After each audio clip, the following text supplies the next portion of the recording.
The story begins with the story of the world before the creation of heaven and earth, which was an ocean. There used to be an island ruled by the goddess Santanar. Harmony reigned on its territory, and every night the festive life of the inhabitants shone like the stars. Unfortunately, there was enough scum in this place too. Some of them surrounded the poor boy in the slums of Kimor. They knew that the victim was not mute, so they were not going to let her go anywhere. A bulky man came closer and grabbed the poor man by the shirt. The victim had to admit that he was actually a girl. Her body attracted hungry men, although they were not very pleased with her face. Nevertheless, this woman knows how to stand up for herself. She threatens her stepfather with a broken bottle when he demands gratitude for never leaving her an orphan. The poor woman really barely made ends meet by cleaning shoes. The named relative gave the stepdaughter exactly 1 week to return the money she owed him. If the girl cannot do this, then the stepfather will give her to men for entertainment. A few days later, she again rubbed the boots of the rich on Sansarin Square. There were only 2 days left before the debt repayment deadline, so the poor woman had no idea where to get the money. A brothel seemed like the worst prospect, and the man who ordered the purge seemed to voice those thoughts. He meant Lucretia when he said he would rather die than marry her. The worker thought she knew the client, and, looking up at him, realized that she had the honor of serving Caesar Bonaparte. This young man is the main character of all gossip because he recently found his destiny. His fiancée, Lucrezia della Valle, conditioned her choice on the fact that in the past, a marriage contract had been concluded between their families. The whole world rejoiced that the aristocrat managed to win her old love. Caesar was surprised how beautifully their engagement was written in the newspapers. The editors had no idea what his bride imagined herself to be.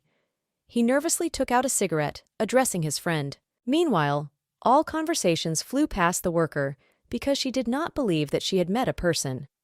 The girl thought that Bonaparte would give her a couple of gold coins if she told about her predicament. Caesar continued to consider the best course of action, but apart from that ambitious plan, which the interlocutor did not like very much, he had nothing else. The young man planned to find a girl that he could sell to the Della Valle family. In this idea, the poor worker saw a chance for a normal life, which she could not lose. Without thinking long, she declares that she can become the most expensive lady, to which Bonaparte only looked with confusion. He decided that she had confused him with a pimp. But the girl did not give up, so she asked to believe her, calling herself Adele Vivi. The worker promised to carry out all orders better than everyone else. She briefly knew that Caesar was planning to give some woman to the Della Valle family so that he would not marry Lucretia. The poor woman explained that she had read about it in the newspaper, which is why she had drawn certain conclusions. In fact, only the surnames of 2 families were specified in the marriage contract. So Bonaparte wanted to find a girl that he could pass off as a representative of his family. His potential bride had a brother who was still unmarried. Caesar's friend Jude could not believe that Adele only learned about it from the newspaper. Be that as it may, Bonaparte could not send to a family of scholars who had maintained their status for years, a man who had seen nothing but shine shoes. By doing so, he offended Vivi, but did not force her to surrender. The guy found out that the girl speaks Didan and Algean languages, thanks to the fact that she listened to the conversations of others and read books in the local library. Caesar only mocked her, because he believed that he should sell only good goods, and Adele's face was covered with damage. That is why she did not suit him, no matter how smart she was. He and Jude leave the poor woman alone, but she does not want to let the men go. At the last moment, she removes the makeup she has worn for years, revealing her true face. Comrade Bonaparte did not support his idea, but after seeing the color of Vivi's eyes, he noticed their resemblance to Caesar's. Jude's friend did not want to have a relative from a poor family, so he asked about the girl's origin. After learning that she only had a foster family, he warned that she could be executed for lying. Bonaparte did not understand why Adele would take such a risk. The only thing she wanted was to eat, so the guy decided to take pity on the poor woman. Caesar soon left the one that quoted Durante's play, "Let us meet again where we try to be together." It happened to Vivi that Bonaparte managed to find an intelligent candidate. They were supposed to meet tomorrow morning, and now Adele had returned to her house. She still could not believe that such an influential person accepted her offer, and she would not have to work in a brothel. The girl remembered her childhood friend, to whom she could not tell her problems now. The acquaintances periodically exchanged letters, but lately there had been no messages from Clarissa. Vivi was distracted from her thoughts by a loud knock on the door. She knew that no one would visit at such a late hour, so it was none other than her stepfather. The man was happy to see his adopted daughter, who did not run away before paying off her debts. He ordered Adele to follow him, firmly grasping her hand. The girl reacted quickly and slapped the offender, after which she headed for the window to escape. No matter what her stepfather calls her, he's unlikely to be able to stop Vivi. The risk was quite high, because at the last moment his hand almost touched his daughter's clothes. Adele remembered the conversation with Caesar, because she firmly decided that it was better to die because of a lie than to live in such conditions. Despite the fact that she landed painfully, she found the strength to run on. Now Vivi is ready to put even her own existence on the line. Eventually, the girl arrived at the palace of the Bonaparte family, where she was met by the butler Ernest. He invited a guest to Caesar's room, who was already waiting for Adele's visit. She met a man signing some papers.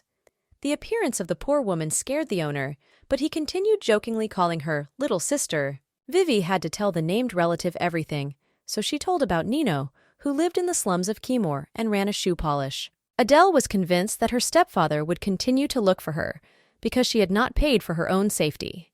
To all this, Caesar declared that the man was no longer alive. The rain that fell today was so strong that one of the houses in that area collapsed. For Bonaparte, it was normal for people to die from extraordinary events. He asked if Vivi was still worried about anything, but she was still shocked by what she heard. One of the problems disappeared by itself, but the feeling that the owner of the estate knew about Clarissa did not disappear. The man saw the guest's excitement, so he assured her that everything would be fine if she acted according to the plan, which they discussed soon after. So Adele was to seduce and marry the son of the Della Valle family. For this, her body, mind, and everything else must be perfect, which will correspond to the manners of the Bonaparte family. In order to deceive secular society, a girl must undergo training in 3 months. If she fails to gain Caesar's recognition, then their treaty will be destroyed. Vivi understood that this also applied to her life. She did not inquire why such a period of probation was appointed, because she knew about Bonaparte's birthday. The man could not believe that Adele manages to learn personal information about his family only from newspapers. He came closer to the girl and touched her lips, because he suspected that she was interested in his personality. Caesar understood that he could arouse the interest of the poor woman whom he rescued from the slums by becoming her brother. He jokingly warned Vivi not to enter his bedroom in the middle of the night. In response, Adele sincerely thanked, but explained that she was not interested in him as a man. Bonaparte was indeed handsome, but he was not distinguished by seriousness. Caesar asked Vivi to make her face simpler. He remarked on courting because he had a similar experience and asked to be called brother. The owner of the estate returned to the place and continued to smoke a cigarette. From that day, Adele became Adelaide Bonaparte, who should be 5 years younger than Caesar. The girl seems to have lived in Capallo, which is far across the sea, being considered a commoner. She decided to come to Santanar Island for some certain reasons. From these words, Vivi realized that she would have to explain, according to the situation, how she had become part of the Bonaparte family. Adele asked if Caesar's grandmother, a representative of the parliament, would take part in the case. The girl understood that she would not be able to start her plan without Eva's consent. Unfortunately, this was not possible, because the woman wants great-grandchildren too much. She will be ready to receive Lucretia with joy and support their engagement. It seems to Caesar that Vivi forgot to ask about the most important thing, about his parents. If the girl becomes a representative of the family, she should know about them. Adele heard gossip about their happy love. They decided to run away from their families, leaving their son with his parents. The girl could not say all about this, so she simply emphasized that her husband's parents had moved when she was 7 years old. Caesar decided to deprive Vivi of explanations, so he ordered to disclose that she was born during another attack of obsession. The time for their meeting had come to an end, so the servants were already waiting for Adele. Bonaparte wants to see the sister more feminine next time, so he is looking forward to the changes. The girl promised that she would do everything possible and left the premises. Her maid, Effanie Carrel, led Vivi into the room. She thought that the poor thing would be comfortable because of the lack of extravagance of the estate. Perhaps the conditions were simple for a true lady, but for Adele, everything seemed posh. Effanie asked the new Bonaparte to speak frankly about what was troubling her. The girl shouldn't have gotten sick after the downpour, because etiquette training was supposed to start tomorrow. Corel offered to pick up the dirty things and lead the lady to the bathroom. Vivi wanted to straighten herself out on her own, but real aristocrats didn't do that. The maid does not accept rejection because this process was also part of the training. Adele just thanked for understanding and took off her clothes. Effie was shocked by the number of scratches on her body, which she tried her best to cover. She assured that there was never any damage from the beating, and the bruises disappeared quickly. The last thing Vivi wanted was to cancel the contract on the first day. The maid agreed to keep silent, but advised not to appear in this state to Caesar. The body should have healed, but Corel did not like the excessive thinness of the girl. From now on, Adele must devote more time to the condition of her skin because she has become Lady Bonaparte. Therefore, she plunged into a warm bath, which was supposed to help her relax. After the procedures, the maid visited the master to inform about the bad state of Vivi's health. Caesar was worried that the girl would be worth much less because of the damage. Effie defended her mistress. Scratches will heal quickly if you show proper care, and after gaining weight, Adele will become a real beauty. Bonaparte thought about these words, because his sister already had an attractive face. He began to regret that he had made her a relative. However, the man did not even plan to touch Vivi, because after the marriage she was supposed to die immediately. As usual, Adele woke up early, when the ships were still returning to the harbor after fishing. The girl remembered that in a few minutes they had to unload the booty that could not be sold. The poor woman could not believe that instead of looking for fish, at this time she was surrounded by luxury. She knew that she would not be able to sleep again, because doubts did not leave her head. It was still a long time before dawn, so Adele decided to focus on reading. In the morning, a maid came to the room who worried that the lady was not comfortable sleeping. Vivi explained the real reason for her early awakening and asked about today's plans. Ephonia had the pleasant enthusiasm of a student. From now on, the new Bonaparte would not have even a free moment, so they started their hard day with breakfast. Corel pulled a chair up to the lady and asked her taste preferences. In fact, Adele didn't just like the taste of spoiled food, but even ate insects in general. Vivi's modesty was a good sign, but she still had manners. The maid first advised to use the cutlery that was on the edges of the dish while keeping a straight back. Also, a girl should not keep her elbows on the table or under it while eating. Adele quickly mastered the basic skills, so she was praised for her intelligence. On the table were veal carpaccio with arugula and celery, linguine with mackerel, halibut with potatoes and tomato sauce. Vivi tasted all this so much that she wanted to lick the leftovers off the plates. Nova Bonaparte was afraid that she was eating too greedily, but Effie liked how the student managed to enjoy the food. The maid advised the girl to eat at least 4 times a day in order to gain weight. Adele only liked such a recommendation. After breakfast, Corel gave Vivi a tour of the family estate. The woman showed what the library, the meeting hall, the gallery, and the cafeteria look like. Caesar's office was located in the central part of the building. You can visit him without knocking if necessary, which is a well-known rule. Cautious Adele asked if there was anything she should be careful with. After some thought, Effie said that only 6 people knew about their contract with the master. In a few days, Mrs. Fravia, who was to teach Vivi proper manners, was to join the enlightened ones. The maid warned that this woman was tough, but she was a master of her craft. So, the girl should be attentive to learn the material. Adele learned that she had to congratulate the new teacher for Netier. According to Corel, she had to tuck her skirt, bend her knees, and bow her head. The girl repeated everything with unsurpassed clarity, which pleasantly surprised me. After a busy day, Effie led her to bed, wishing her a good night's sleep. After the maid left the room, Vivi couldn't sleep for a long time. The estate was too quiet compared to his native Kimor. The realization that the world could be so peaceful brought tears to my eyes. She was overjoyed to be able to eat a warm meal and fall asleep in silence. As soon as Adele managed to fall into a deep sleep, something otherworldly seemed to warn her of danger. When she woke up, she found a confused Effie screaming about some danger. They weren't going to waste a moment, but Vivi still hadn't recovered from her sleep. The girl had only managed to put on a dressing gown when footsteps were already heard outside the door. Fravia was a representative of the Lorden family, who served the Bonaparte family for many years. This woman managed to break into the aristocratic society because, first of all, she was attractive and elegant. Secondly, everyone knew her for her hot temper and cruelty towards young ladies. Therefore, seeing the sleepy Adele, Fravia loudly tapped her cane and made a remark. The poor girl did not have time to say anything in her defense because the woman did not give her permission. Instead, she scornfully remarked that the future student had no manners. Vivi did not know what to do, but this difficult situation was corrected by the appearance of Caesar. He did not expect to see a guest in the morning. Fravia switched her attention to her husband because she wanted to say something to him, but he ignored her and kissed the woman's neck. She withdrew in disgust. Bonaparte inquired how the guest had slept the previous night in order to invite her to dinner together. Fravia had no choice but to accept the offer. The woman was stressed by Caesar's cunning, although he considered this quality to be his strong point.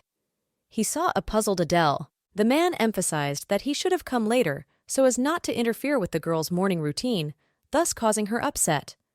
How she wanted someone to take her side. Meanwhile, Fravia was worried that because of these words, Vivi would start dreaming about Bonaparte. Caesar understood from the expression on the poor woman's face that this would not happen. It hurt his pride a lot. Fravia didn't like that Adele thought too highly of herself, so she came closer and hit her, knocking the robe off her shoulder. The damage she saw was shocking, but Vivi assured her that it would soon heal. She was afraid that Caesar might break the contract because of this. Lorden shouted that this girl did not fit, because it was not known where exactly she was worn. In her opinion, Adele was selling her own body, after which she was beaten by customers. Fravia considered the student lazy and incapable of ever becoming an aristocrat. Because of these words, Vivi remembered how she had fought with her stepfather when he had lost all his money at cards. Everyone around treated her with the same contempt, ordering her to rub her shoes or give her money. Adele did not want to return to such a life, so she discreetly asked to give her a chance. Thus, the girl caused even more irritation. Does she think she can fool those who have spent time in high society since childhood? For Fravia, this was another indicator of self-reliance. Nevertheless, Vivi calmly stood up for herself. Yes, the poor woman had no parents, so she lost the opportunity to be taught manners. But Caesar's confidence in her success proved that he invited Lorden not in vain. Adele noted that a woman can discuss all problems with her named brother. Bonaparte expected this kind of reaction. The girl apologized for possible rudeness, leaving Fravia no reason for conflict. She proudly noted that she had an important meeting, so she had to leave the estate. Caesar was proud of his sister when she hoped that her husband did not see the bruises. In fact, he was glad to think that Vivi had a difficult personality, so her teacher would have to accept that. Bonaparte advised Adele to make less resistance, because Madame Lorden was more sensual than it seemed at first glance. For the girl, it sounded like a need to expose herself as pathetic. In fact, she had been like this all along, so what was happening now seemed strange.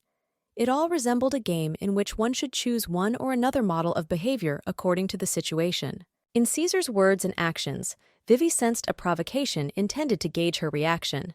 So Adele humbly bowed her head in apology to play the required role. She promised to be an obedient student, but she didn't want to be an entertainer. Bonaparte withdrew abruptly because he lost interest in the process. The next day began with Vivi asking about Miss Fravia, who was due to visit. Effie calmed the girl down and led her to the Great Hall, where the etiquette teacher was already waiting for them. Lordaine did not want to come, but she had to follow Caesar's orders. Their second meeting began with the woman's disagreement about the aristocratic surname Adele, which did not fit such a fly. She believed that the goddess would be horrified when she saw a big blue star on her chest that was not worthy of it. Fravia decided to use a different training method to make Vivi a lady. The teacher ordered the girl to kneel. Nova Bonaparte did not realize why she treated her with such fury. Perhaps in this way, the woman orders the student for not being a true aristocrat and for cleaning shoes all her life. Despite the humiliation, Adele must achieve her goal and prove that the old woman contacted the wrong one. After the first order, Lorden placed her heel on Vivi's thigh, saying that it was just a thing. She should have known that she would be thrown to the sharks if she did anything on her own. When the girl agreed to this, the woman allowed her to go on to study. They started with proper walking posture. The maid brought the shoes that were supposed to correct Adele's crooked gait. Nova Bonaparte had to wear them at all times, regardless of the time of classes. At first, Vivi was happy with the gift, but when she put it on, she realized that they were too small. Fravia wasn't going to end the bullying, so she ordered the student to insert. Because of the pain, The girl had to walk the long corridor as many times as Lorden wanted. The first step was already unbearable, so Adele fell to the floor. The shoe squeezed the foot so hard that she took it off and threw it far away. The woman took this as a sign that Vivi did not want to study, so she ordered the unworthy Bonaparte to get away. Fravia was glad that she managed to break the girl, but she did not plan to give up. With the last of her strength, the poor woman took her shoes and continued walking through the corridors. It seemed impossible that Adele didn't even say a word about the shoes being too small. She even wanted to walk again, which made Loradine unable to hold back her fury. The woman asked Effie to leave them for a while, but the maid could not do so because of Caesar's order not to leave Vivi. Fravia was determined, so she asked to convey to the owner of the estate about her own initiative. In the end, she managed to stay alone with the student. Lorden was at a loss for words this time, so she directly told Adele to leave the estate. Instead, the girl noted that this decision should be made by the one who brought her here. The woman, as if not hearing this, explained that even the Della Valle family, who were not the best candidates for marriage, would stand above such a lazy and street creature as Vivi. Fravia promised to pay a round sum and take care of protection, if only the girl fulfilled the request. Adele realized that this aristocrat supported Caesar's marriage with Lady Lucretia. It turns out that Lorden did not arrive because of Bonaparte's order, which he must know about. As soon as Vivi expressed this wish, the woman shouted that her grandson's engagement was Eva's will. The old woman counted on this marriage, as the relationship between the families was built over many years. They lacked only the necessary contract. Caesar himself is unlikely to ever confess, because there was too much female attention around him. His grandmother should not have allowed their family to be interrupted because of Adele's stubbornness. The girl was well aware of everything, but she could not obey Fravia's order, which made her even more angry. The woman thought that Jaduga wanted to get more money for keeping silent, but the matter was also something else. Vivi attributed this to falling in love with the food she was fed at the estate. All the luxury offered to Lorden was not for the poor woman who had to survive every day. Adele did not believe in empty promises, because life taught her to appreciate what she has now. Because of this, Fravia called the student a hungry beast who pretends to be intelligent. In fact, the woman was right, because the new Bonaparte did not know otherwise. There were months when the girl had to eat only stale bread. In those moments, the only concern was whether you would be able to get food today. Therefore, without regret, Vivi refused Lorden's offer. She should not have abandoned the estate, where she had everything, because of some fanciful promises. Fravia could not calm her emotions until late at night. The scariest thing was that Adele is really adorable despite all the clumsiness. The whole day spent looked like a misunderstanding, especially that the girl managed to survive walking in shoes that were too small. The thought that there was something more between Caesar and the keeper of the palace did not leave Lorden. She was determined to find another way to get rid of the rascal. A week had passed since Vivi had practiced etiquette with Fravia. Time passed so quickly that the girl did not even notice it. She immersed herself in the correct tone of voice, manners, rules of communication, and behavior. The biggest challenge was walking in tight shoes, which she also managed to cope with. Effie noticed how difficult Adele was, so she was proud of her achievements.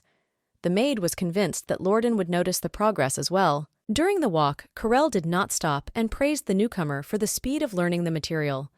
Of course, she didn't have enough practice, but the environment will definitely not see her as a girl from a lower society. Vivi's attention was attracted by the company of women she hadn't noticed before. Effie explained that they were visitors from Orcanin. Adele was so engrossed in her studies that she missed important news about the coronation of the second prince of those lands. This process was facilitated by Caesar. Since His Majesty had little chance, Bonaparte had to make too many efforts to achieve his goal. As a sign of gratitude, the new owner of Orcanin sent his comrade gifts, which is why there was a commotion. It seems that Caesar decided to strengthen his influence in this way. While Vivi pondered this, the guests called out to Bonaparte, whose appearance sent ants running down their bodies. Adele and Effie were watching what was happening. The man really seemed to be blessed by the sea goddess herself, so he could allow himself to live a happy life. But for some reason, the owner of the manor had a glum look, although it seemed strange. The girl asked the maid to leave the garden before anyone noticed them. Caesar seemed to feel their presence, so he turned his head to the side of the walking women. For a moment, he thought he saw a mermaid that the women swirling around couldn't see. Bonaparte did not pay attention to this and continued to flirt with the blonde, who certainly liked ambiguous jokes. She promised to come to the owner of the estate only if he has serious intentions for their future relationship. These words made Caesar want to hit another mistress in the face to bring her to her senses. He did not understand why he attached so much importance to a good time spent together. The man caught himself thinking that he did not feel the same attraction to the girl's golden hair, so only Adele's hairstyle appeared in his head. He cruelly called his mistress self-confident, thereby bringing her to tears. The upset guest wanted to leave, but the owner definitely did not plan to stop anyone. Caesar left women because their company became burdensome for him. While they calmed the blonde, Bonaparte lit a cigarette. He decided to follow in the footsteps of Vivi and the maid. Arriving at the place, the man saw how the named sister could not cope with the attacker on her own, despite her street skills. A few minutes before, he and Effie had arrived at the garden, where Adele's legs could no longer withstand the overload. The girl fell to her knees in pain, which greatly frightened Carell. Ta immediately took off the uncomfortable shoes and saw that Vivi's feet were completely covered with scratches and calluses. The maid could not allow the poor thing to suffer any longer, but the new Bonaparte only asked for painkillers to last longer. The woman did not listen to her and decided to finish the class. Effie ordered to dip her feet in the water, and she went after the wheelchair. The cold liquid really helped reduce the pain. Whatever hardships Adele faced in the estate, they did not struggle with life in the slums. Nearby, the girl heard male voices discussing Caesar's upcoming ball. Adele subconsciously understood that she had to hide, especially after the words about Lucretia's absence from the estate. The men argued about Bonaparte's marriage. One of them said that Della Valle did not allow his daughter to rush. When the voices died down, Vivi thought she might come out of the vault. As soon as she took a step, she bumped into a guest from Orkanen. He, without thinking for a long time, grabbed the girl by the hand and pulled her behind him to show his friends. Since Adele could not stand for long, she fell heavily on the way. The other men thought that the friend pushed the poor woman with cruelty. It seems he lacked intelligence because he thought he had caught a mermaid. The guest did not understand who he was dealing with because the girl was definitely not from high society, which was indicated by the lack of shoes, but the expensive clothes emphasized that she did not belong to the servants. Because of Vivi's silence, Henry became excited and wanted to order her, despite the remarks of his friends. The man believed that he could afford to catch the servants of the Bonapartes, because the owner of the estate should have nothing to do with it.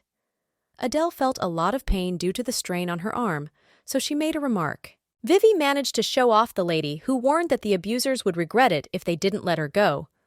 This only encouraged the guests from Orkanen to further abuse. They took the scratches on the body as a sign of a woman of easy behavior who could be taken advantage of. No matter how much Adele resisted, Henry emphasized that Caesar would never see her as a worthy person. The man mistakenly thought that the girl had secretly entered the estate. He dragged her along, threatening to turn to rudeness. Bonaparte managed to arrive before the threat reached Vivi. The guests from Orkanen were frightened by the unexpected appearance of Caesar, worried that he had heard something extra. The smug owner was sure that Henry's father would be happy to hear what his son had been up to. It was interesting to see Mr. Petch's face when he came to borrow money again. These words drove Adele's abuser to despair, but Bonaparte did not plan to stop. Words about his father's wife, which should have caused pity, affected the man so much that he wanted to beat Caesar. His comrades managed to stop him, but the manner's words were really too cruel. In response to this, he grabbed Henry by the shoulder to teach the ill-mannered man how to behave properly with Lady Bonaparte. Abuser Vivi could not think that he was insulting Caesar's younger sister. Meanwhile, the girl was still confused in the cold water. The host left the guests from Orkanen behind and started towards her. He wrapped the frail body in his own jacket and asked what had happened while she was alone. Adele's eyes darted confusedly between the group of men and the relative named, and at last their mistress asked how Bonaparte had come to be in the garden. Henry did not calm down in any way because he considered the news about Caesar's sister to be a lie. Yes, before the man did not have a relative, but now she appeared.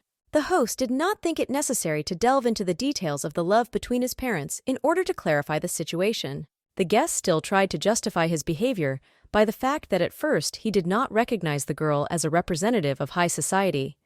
Bonaparte did notice that Vivi's legs were covered in scratches and bruises. Adele explained that she had brought herself to this state by practicing the move so that the clan she belonged to would not be buried later. Since it was difficult for the girl to walk, Effie went to get the cart. No one expected that something like this could happen in the Bonaparte estate, so the ashamed master took the poor woman in his arms. He asked her not to harm herself during her studies, even for the sake of her reputation. Nevertheless, Vivi did not want to become a laughingstock in the circles of the aristocracy. Caesar calmed her worries with a kiss on the forehead, calling her a member of the family. These words moved Adele because no one had called her family before. She wondered how the lady should react to her brother's warmth, then gently touched Bonaparte's cheek. Guests from Orkanen, who watched the sensual moment, noticed the similarity of the named relatives. At their whispers, Caesar raised his head and asked if they had played enough with his sister. Frightened, they started apologizing for the bad joke. Their excuses sounded like they would harm the girl if it went unpunished. The owner assured that the men had nothing to worry about.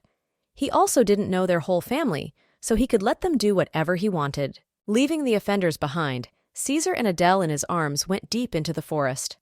Bonaparte noticed that Vivi was not entirely comfortable, but she had to wait a little longer until they arrived. Envious eyes watched the man's warm attitude towards his angry sister as they headed for safety. At the first convenient opportunity, the girl asked to stand on the floor, but the pain in her legs was still too strong, so she fell. Caesar learned from Adele's words that Effie had followed the cart. He did not like that the maid did not follow his recommendations, especially since the contract with the cripple was not part of the plans. Vivi apologized for taking such a risk with her health, but in response she felt a foot being stepped on. In this way, Bonaparte wanted to find out what was in the girl's mind. Because of the last situation, he decided that she liked to be with several men at the same time. Are these the consequences of street education? Caesar was worried about what happened in the garden and suggested that any partner would be the best option for Adele. The host's actions looked like he was accusing his sister of seducing guests. Vivi assured that she did not do this. Bonaparte abruptly changed mercy to anger, and the contrast from this was strongly felt. The man finished the named sister with words about her disability, which explained the contemptuous attitude towards Fravia. He is convinced that there are many ways to lure a person to his side, which Adele did not know how to use. The girl was 100% skilled at killing her own pride and adapting to another, so Caesar didn't understand what the problem was in using him. All this time, the master was pressing on the sore foot, because of which Vivi could not endure it for long. She apologized for what she thought was a wrong thing to do. Hearing what was desired, Bonaparte retreated. The man was glad that Adele realized her mistakes and ordered to treat the wounds so that no scars remained. At that moment, Effie returned, wanting to report everything that had happened to the master, but he decided to listen to the woman another time. Caesar ordered Vivi's classes cancelled for 3 days and headed to his office. Meanwhile, the maid did not know how to calm the girl who could not get up. Sitting down at the table, the owner of the estate thought about what a waste, as Henry, who was not even able to provide for his own family, staged a performance in the Bonaparte garden. He read the letter carefully, concluding that someone had forgotten their place, but right now it was more important to clean up after the antics of the guests. From that day, the plan came into effect. Society saw Adelaide, so she could not be replaced. Now it was worth making even more efforts to make the shoeshiner a part of the Bonaparte family. Caesar found himself thinking that at that moment, Vivi was indeed attractive, despite the vulgarity. Wet hair, white skin, and big breasts will forever remain in the memory of the offenders. It seems that the owner of the estate himself was excited when the said sister touched his cheek with her nose as a sign of thanks. If Adele managed to seduce Bonaparte, then the son of Della Valle will definitely not resist her charm. Caesar was distracted from his thoughts by a knock on the door, after which Fravia entered. The woman did not expect to see the host in a dressing gown and with a cigarette. Not allowing him to regain consciousness, the man asked to change the teaching methods so that he did not have to solve unnecessary problems. Embarrassed, Lorden lowered her head, so Bonaparte hoped they understood each other. After an unpleasant dialogue, the etiquette teacher left the office. To Fravia, the situation looked as if Adele was deliberately putting her legs in a terrible state to set her up. Lorden was worried that because of this dirty rat, she risked falling into the disfavor of the Bonapartes. Rumors were already spreading among those around him that Caesar had a mistress, whom he carried bossily through the forest. She definitely could not be a girl of a lower class, because this man did not pay attention to such. Whatever the owner's new passion was, he behaved with her quite tenderly and carefully, which hinted at an unusual relationship. These statements were supported by the fact that Bonaparte took the girl to the estate. While the gossipers were puzzling over who this lucky lady was, Lady Genevieve left because she was not feeling well. Everyone pretended to believe the reason given, although they knew the fugitive was a liar. Genevieve had to tell Lucretia about Caesar's new lover, so she left her girlfriend. Running to a convenient place, she immediately began to write a letter. The girl told about the gloomy cloud that hung over the future lady. The question was, how many broken hearts does Bonaparte need to calm down, and who is the virgin who seduced the man? Genevieve wanted to get to the Della Valle estate as soon as possible to support Lucretia, but now she could only send a message. The letter reached its destination quite quickly, confusing the recipient even more. Did Caesar want to test his potential bride again? Later, rumors that Bonaparte was hiding a girl in his estate spread even more. Everyone was discussing the events of the day when guests from Orkhanon visited the man. The most favorite topic was the severe beating of Henry Patch for touching Caesar's girlfriend.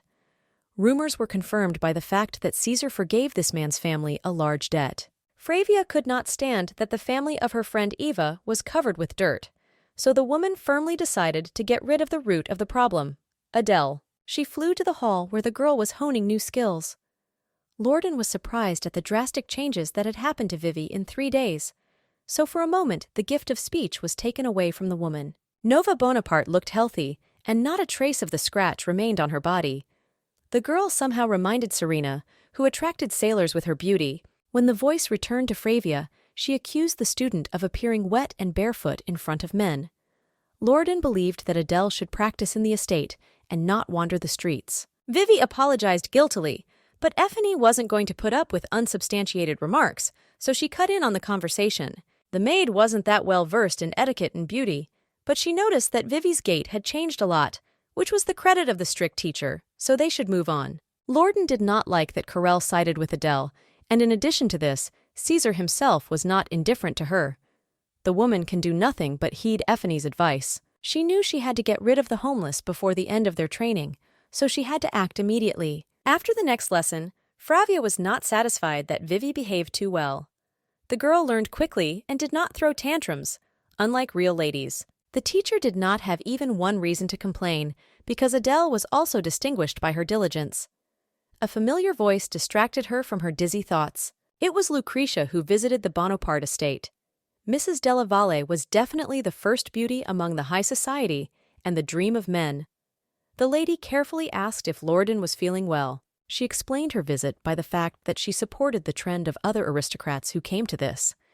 Through the commotion of the servants, it was clear that the reception of guests from Orkhanon was soon to take place. Flavia explained that Caesar had increased his influence by helping their current emperor. Lucrezia wanted to find out how the owner of the estate, whom she had not seen for a long time, was feeling. From the reaction of Mrs. Lorden, she understood that the gossip had reached her as well. This caused excitement, so Della Valle tried to win Bonaparte's favor for a long time. The woman wanted to reassure the lady by saying that Adele is only the sister of her future fiancé, but decided not to do this. Lucretia realized that her question was a bit tactless. A plan was generated in Flavia's head to get rid of Vivi, so there was a tense pause in the air. Loredane did not want to fall under Caesar's hot hand again. Despite her elegant and gentle appearance, Lucretia was not naive, which allowed her to maintain the status of Bonaparte's bride. The lady just had to be guided on the right path. The woman told her that Adele was a blood relative of the owner, after which Della Valle had a heartstone removed. Flavia did not advise the girl to rush to conclusions and listen to the end. Externally, Caesar and Vivi are similar, but the named sister could be an impostor. The truth was known only to Catherine and Roan, their parents. Lorden tried to make such a hint that Lucretia would understand. The lady thanked the woman for always instructing her in Bonaparte's affairs, and seemed to have made up her mind what to do next. Meanwhile, Adele was sitting at the dining table, thinking about a possible walk. After what had happened, she wasn't sure her master would let her go anywhere, but Effie thought otherwise. The guests were supposed to walk through the lion garden, so the maid suggested walking towards the water garden. Vivi noticed that from that day on, Carell began to monitor the schedule of arrivals. The woman determined her choice of place by the fact that there was a large body of water there, which was supposed to surprise Adele. The girl thought that Effie was being more friendly than usual because she felt sorry for her. Eventually, they went for a walk. The beauty and fresh air helped relieve Vivi's condition, but they were not alone in the garden. Nova Bonaparte did not expect to get to know Lucretia so quickly, so she was confused. Caesar's plan turned out to be more difficult than it seemed, because it required improvisation. First of all, Adele greeted politely, putting Lady Della Valle in a temporary stupor.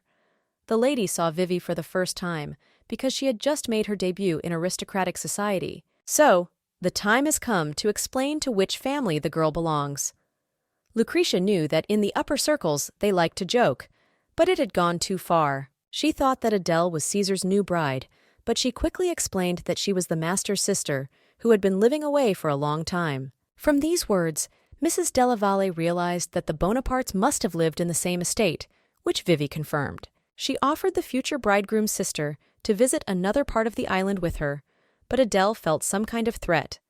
Therefore, the girl with green hair refused, staying with her family. After that, a tense silence hung in the air. It was difficult to read thoughts from Lucretia's fragile face. In addition to the fact that this lady was a real lady, Vivi herself was too nervous, which made things difficult. The thought popped into her head that she was an obstacle for Della Valle, but she didn't show it. Caesar's potential bride only thanked for the acquaintance. Adele felt that Lucretia knew much more than she was letting on. As soon as the guest left, Effie announced that she wanted to inform the host about the failed dialogue that had been bothering her. Carell was convinced that Della Valle would never go against Caesar, but the defense was worth worrying about.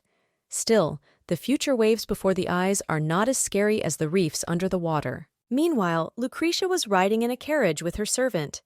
The lady was crying all the way because her fiancé was again seduced by a vulgar girl. The maid tried to calm the lady by saying that Adele was Bonaparte's sister, but she was convinced by the condition of her rival's hands that she was not from a noble family. Does Caesar hate a potential bride so much that he took a homeless man?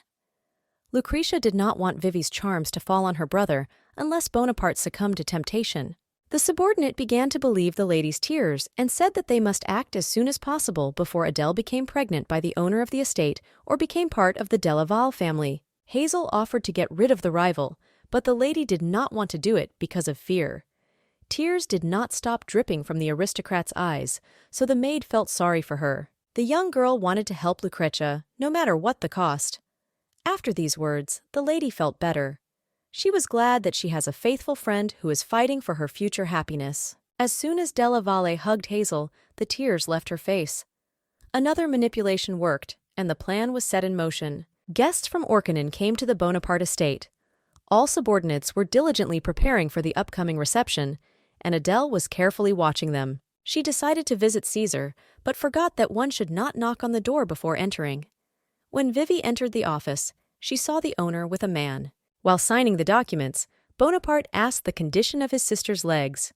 Fortunately, the girl felt much better. She behaved politely and rudely at the same time, which made Caesar all the more attached to her. Adele came to ask to be present at the banquet because she had never been to such an event before. Both men were surprised at this request.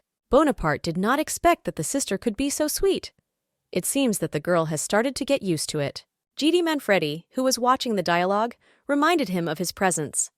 It's time to introduce the host's assistant to a new relative. Caesar's comrade was also the deputy of the company Stallone, which was under the leadership of the Bonaparte.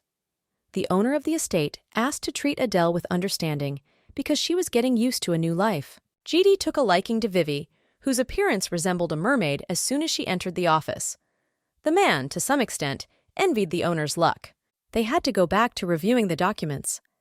After each meeting with the named brother, Adele felt that her mind was filled with poison. The girl wanted to forget the day when Caesar hurt her with his words. The voice of Bonaparte, who wanted to know about the warning about Lucretia, distracted him from his thoughts. The host trusted the sense of Aphonia, who was more knowledgeable in the dialogues between people of high society than a shoeshiner. He wondered how quickly gossip would spread. Caesar promised that he would put a brochure on his sister as soon as the commotion with the banquet was over. After this message, Adele left the men. When the girl left, Manfredi asked who would accompany Vivi during the event. Bonaparte was convinced that she was safe at the estate and therefore did not need supervision. Instead, the man ordered Galera to be prepared because enough time had passed. The news about annoying troubles did not bring joy to the assistant. Also present at the banquet was Fravia, who seems to have been called back to assist the Bonapartes. The people around were wondering what the matter was, because the Lordans had not enjoyed respect recently. Perhaps the woman decided to return to the center of high society in this way. She herself knew about her bad situation, but she had a plan to restore her reputation. Fravia was approached by Lucretia, who again inquired about her well-being. Della Valle assured that she had a wonderful time because the event was organized by the Bonapartes. Mr. Caesar really had excellent taste, but the lady wanted to pay attention to the one who should not be among this beauty. Lorden hesitated and assured that there was no more useful information. Lucretia had to deal with what she heard earlier on her own.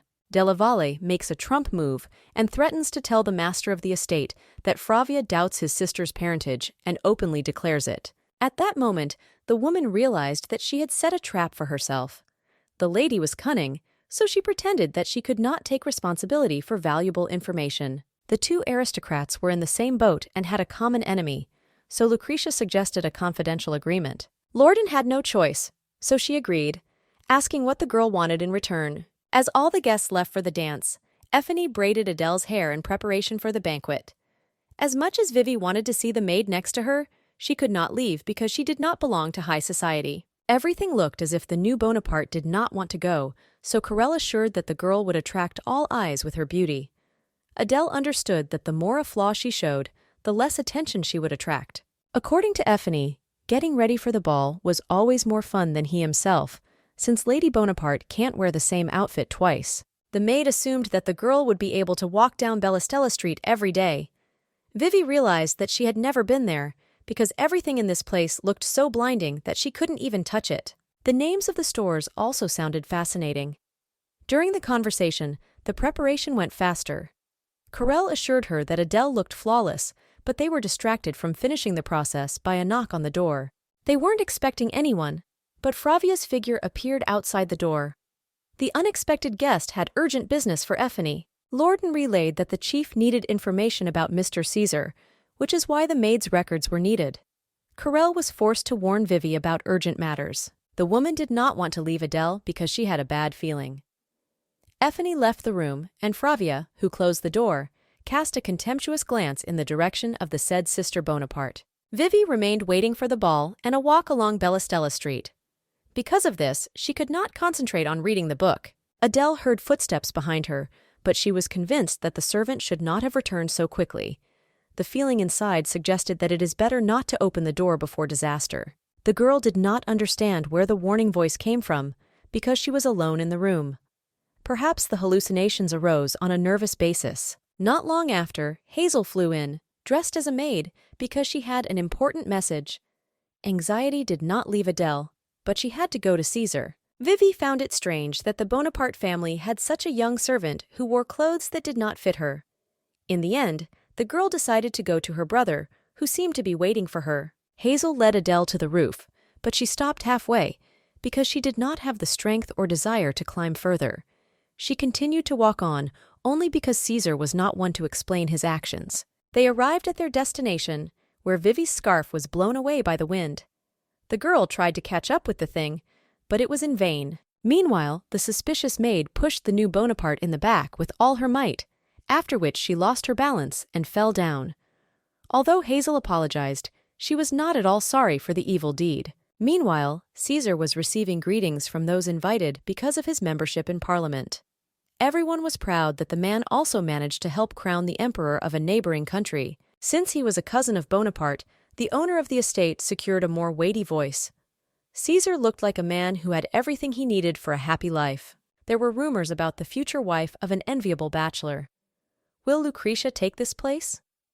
Bonaparte quickly got tired of the noise, so he went out on the balcony with a cigarette. He was enjoying the silence until he saw something strange on the ceiling. It was a painting from the man's parents, who always stayed together on banquet days to dance. Caesar felt quite lonely in those days, because he was left on the decorated chair alone with the cookies. Katerina and Rowan had their own world, in which they did not want to let anyone else in. Giddy came to Bonaparte, calling him to return to the waiting women. The owner did not like the appearance of the assistant, because he put on a scarf that did not match the image. Manfredi boasted that the thing fell on him from the sky, which inevitably indicated a sign of fate. Caesar did not understand why the boy took her for himself, but he changed the topic to marrying the master. Yes, the man refused Lucretia, but this left no chance for a happy future. Bonaparte's attention focused on the signature in the corner of the scarf. The thing belonged to his mother, but was now being used by Adele. How the accessory got to Gidi was a mystery to Caesar. The feeling that something bad had happened to Vivi did not leave. At the last moment, the girl managed to grab onto the edge of the roof and realized that Hazel was Della Valle's servant. The false maid was thrown into a frenzy by the thought that her lady was in danger. Adele asked the villain for help, but she could not disappoint Lucretia. Did she really hope that the lady would leave the servant alive after the work was done? Enraged, Hazel was sure of Della Valle's honesty, so she stepped on Vivi's hand, sending her finally flying into the abyss. The named Bonaparte could not contain the pain, so she let go of her last hope, accepting death. Adele was lucky enough to land on Caesar, who at that time was lying on the stone floor of the temple, watching the stars. It seems that everything was fine with the girl, despite the great distance of the fall. Vivi could not recover for a long time, so she felt her husband's chest, thinking that she was touching the ground. Bonaparte jokingly asked to either stop it or let him enjoy his sister's forms. Caesar guessed that someone was trying to kill Adele. When she gathered her thoughts, she informed about the visit of the girl who had changed into a maid and called to the owner. Since Hazel was still on the roof, Bonaparte managed to recognize her as Lucretia's servant. Gidi tried to catch up with the criminal, but he was too fast. Caesar did not understand the actions of the assistant, who could not hear what his master was saying to him. Adele's outfit attracted her husband's attention. She explained that the scarf she was covering with flew away, and there was no time to change clothes before going out. Bonaparte thought that Vivi wanted to interest him in this way. I wonder what the girl was thinking at the moment when she was going to the named brother. Due to the coolness of the evening, Adele quickly froze, so Caesar gave her his jacket. In a moment, a sharp pain shot through the man's back. Vivi was worried that someone might have hurt him, so she jumped up to help. Bonaparte believed that she should not worry about his well-being, but about herself. Has the girl already forgotten how cruelly he behaved when he stepped on his sore feet? Caesar flirtatiously asked if the sister would take care of the named relative if he was injured. There was a pause in the air, and the lips of the two almost managed to close in a kiss. The romantic moment was spoiled by Gidi, who managed to descend from the roof during this time. The assistant was excited about the condition of the host and Adele. Annoyed, Caesar ordered everyone to move to the treatment room. The doctor immediately treated Bonaparte's injuries and advised him to limit physical activity for a while. She also forbade the owner of the estate to smoke during the recovery period. The gentleman refused to assign a supervisor to him and simply ordered to give the necessary medicines. Vivi blamed herself for the disaster that happened. She should have trusted her instincts and not followed Lucretia's suspicious subordinate. Unexpectedly for everyone, a confused Aphone flew into the office. The woman could not find Adele for a long time. It's time for her to find out what happened while she was away. Coral felt ashamed for leaving the lady unattended. The situation looked suspicious from the start, but Fravia's involvement was believable. Caesar confirmed that there had never been any reason for suspicion on the part of the Lordans. According to the order, Gidi sent the knights in search of the etiquette teacher and did not let anyone out of the estate. The galley was also prepared by the assistant, so Bonaparte ordered Fravia to be sent on it. The next step was a meeting with Lucretia. Caesar and Adele went to her husband's office. Late at night they heard a knock on the door, but Vivi clearly remembered that this was not to be done. The girl realized the reason for this custom. In this way, the owner of the estate knew when an unwanted guest would visit him. Bonaparte ordered Adele to sit down beside her, as Lady Delaval was due to come in shortly. It was easy to read from the guest's face that she was waiting for this meeting, but instead of the expected groom, she received the presence of the one she wanted to get rid of. Caesar mockingly apologized for such a meeting, but inside Lucretia, the world had already collapsed. The man offered her a comfortable position opposite. Della Valle knew she had to pretend nothing had happened, so she sat down smiling. A new maid was already following her. Vivi resented that Hazel had been replaced so quickly, even though it was expected. Caesar was determined to find out the reason for the change in the world. No matter how hard Lucretia tried to lie, Bonaparte saw right through her. Confirmation from Anissa's servant proved nothing either. In fact, Caesar was proud of the ingenuity and intelligence of the potential bride, who would have been up for grabs if not for the limitations of the marriage contract.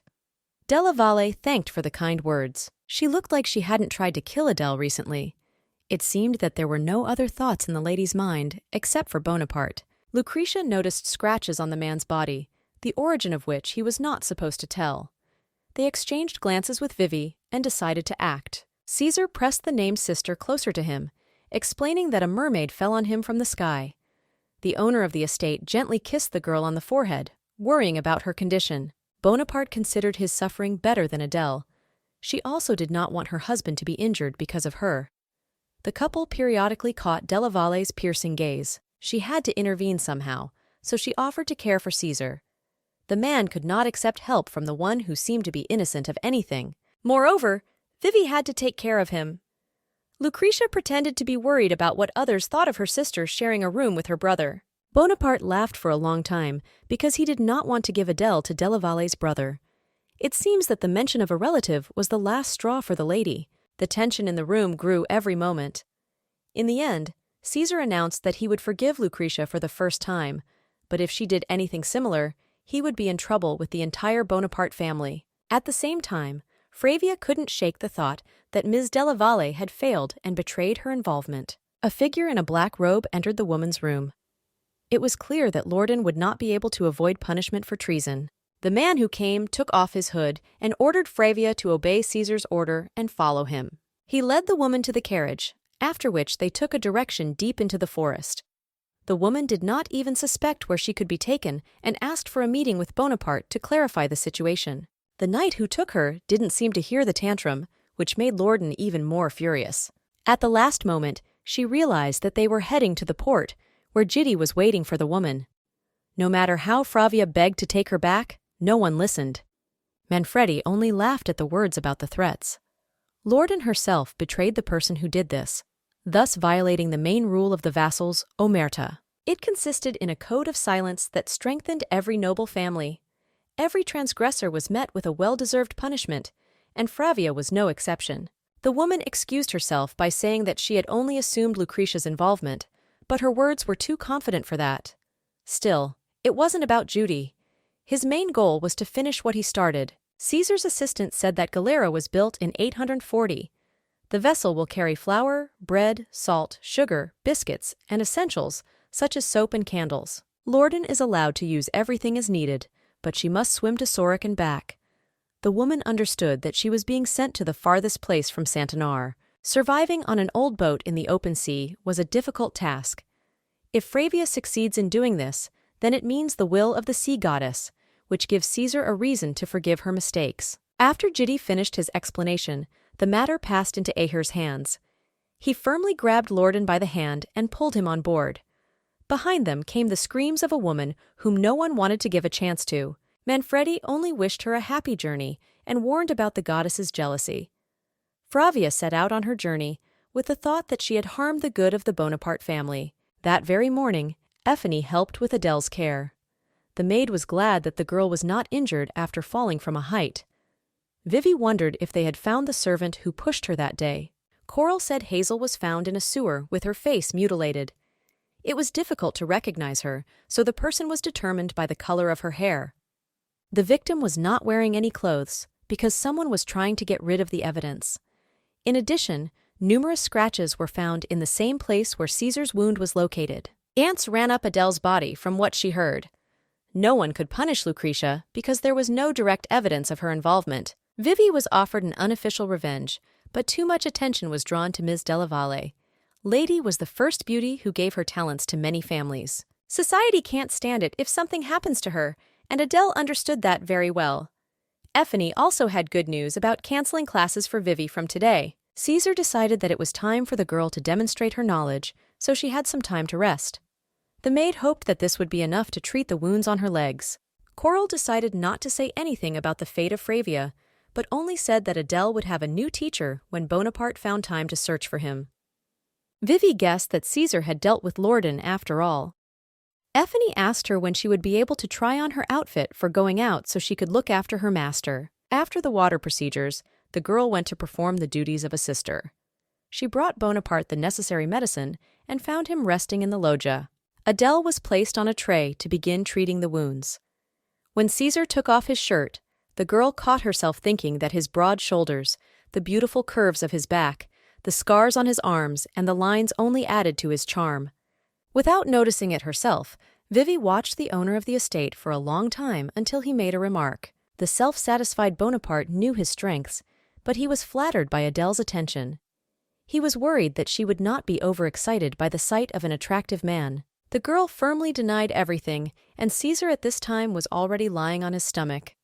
Now is the most convenient time to ask why Vivi was given the caretaker duties. Bonaparte explained that Giotto was too loud for him and that Effie seemed annoying. Moreover, the man suffered because of his sister, so she had to bear the responsibility. With one easy movement of the scissors, Adele removed the bandage. She did not understand why she was constantly haunted by wild excitement and the feeling that a dangerous beast was nearby. The bruise on Caesar's body was much bigger than Vivi had imagined, so it was worth applying the salve. The injury began on the back and ended on the front, where the girl's hand could not reach. She asked Bonaparte to turn over on his side. He refused to comply with the request, forcing Adele to climb on the bed with a cranky behavior. The man was surprised that Vivi needed permission for this as well. So, she carefully positioned herself next to her brother, but he wasn't going to lie still. Caesar abruptly took a dominant position, knocking over the medicine tray. The events of the day when the girl fell from the roof were spinning in his head. Then, no one asked how she felt, but this did not upset the girl's pride. Most of all, Adele was worried about him, which looked silly and conceited. Bonaparte guessed that there was something deeper in this than concern for his brother. Vivi came to her husband in revealing dresses, worried about his health, and seductively played with her shoulders. After analyzing everything, Caesar realized that she wanted intimacy with him. He asked not to be called his brother for a while, because in an intimate setting it takes on strange colors. Bonaparte wanted to forget about their performance and enjoy each other as a man and a woman. The owner of the manor noticed Vivi's beauty a long time ago, and her silly actions seemed cute. He declared that he would do as Adele wanted, and she should not pretend not to understand. The girl understood how many women Caesar had during his life.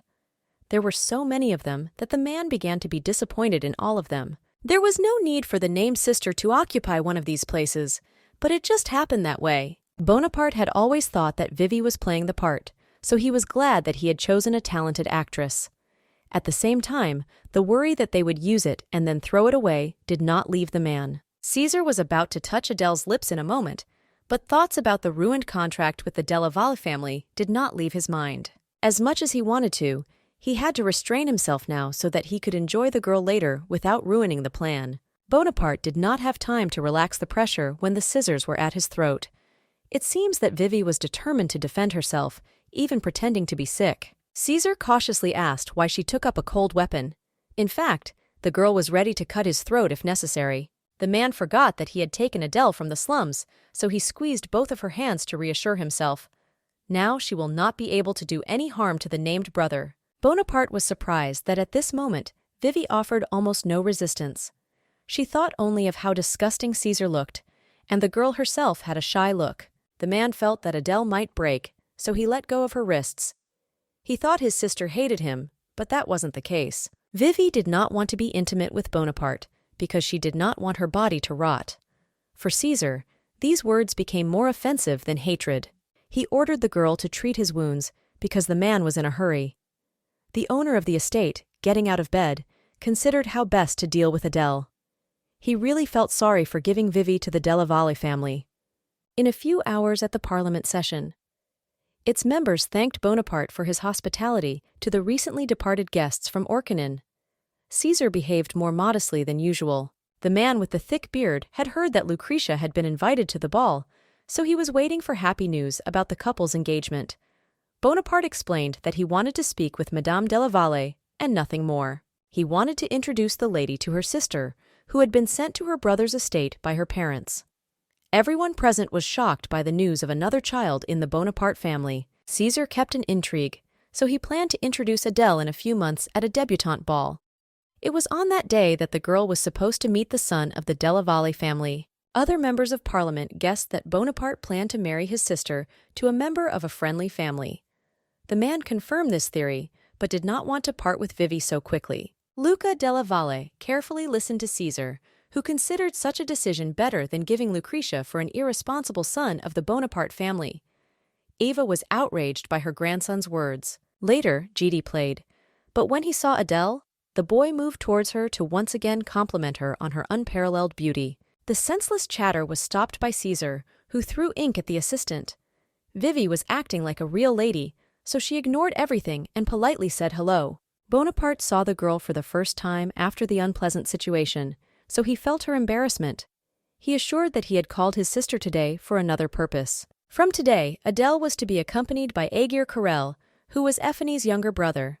Meanwhile, a broad-shouldered handsome man entered the office. Aegir looked too young for his service, but Vivi had to accept his care.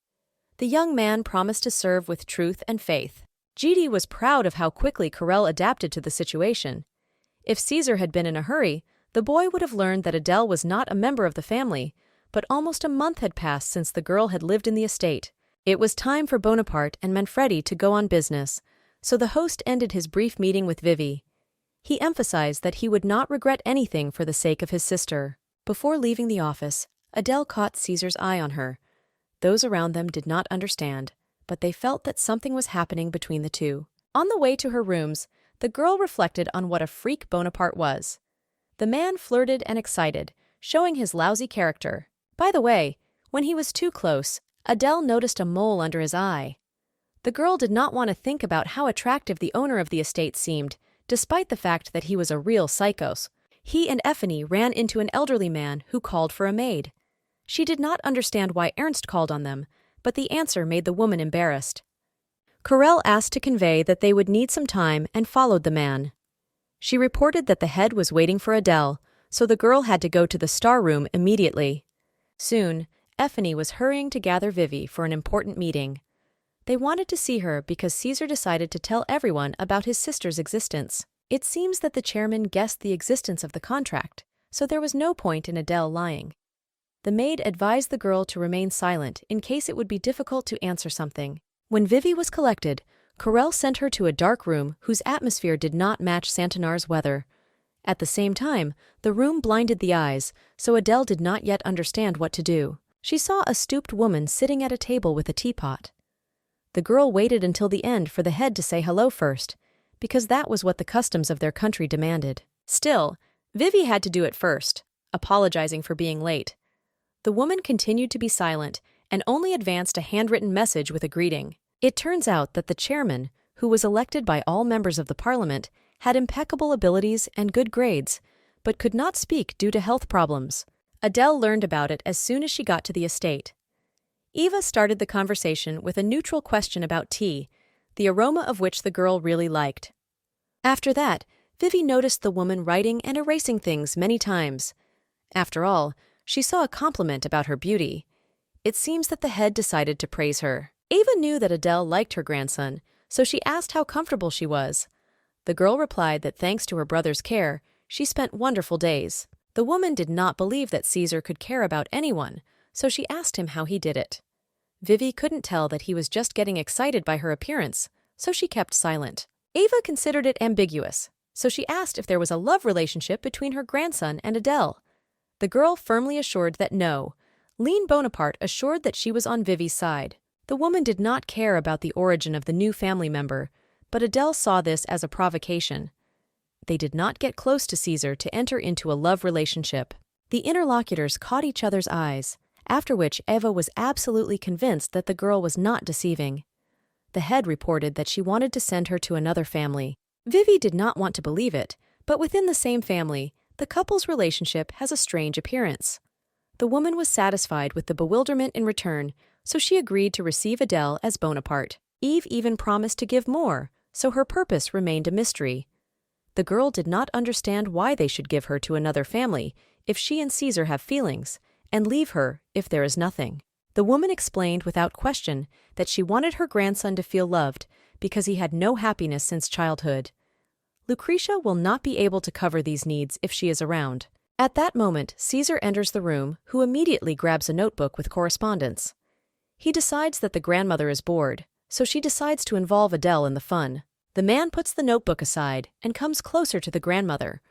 Bowing down, Bonaparte announced that he and Vivi had to go to the same place. Caesar took the frightened girl and wished Eve well. Before leaving the room, Adele took one last look at the woman, who was smiling without looking away. Bonaparte asked what the sister thought of the chairman's proposal.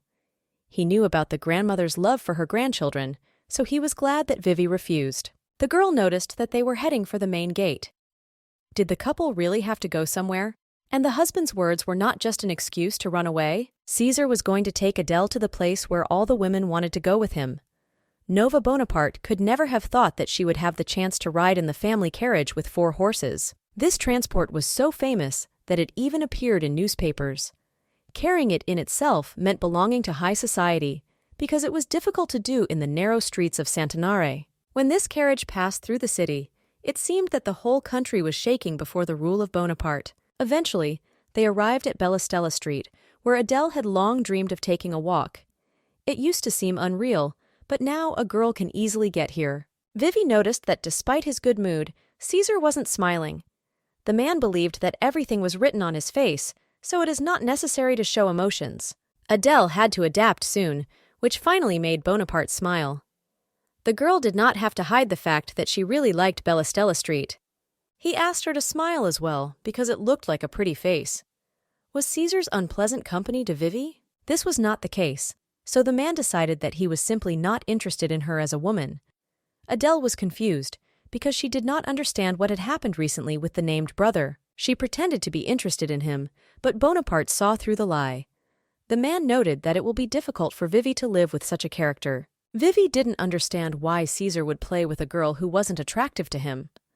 Eventually, the carriage arrived at its destination, so the couple had to get out. Adele reached for the door at the same time as her husband, creating an awkward situation.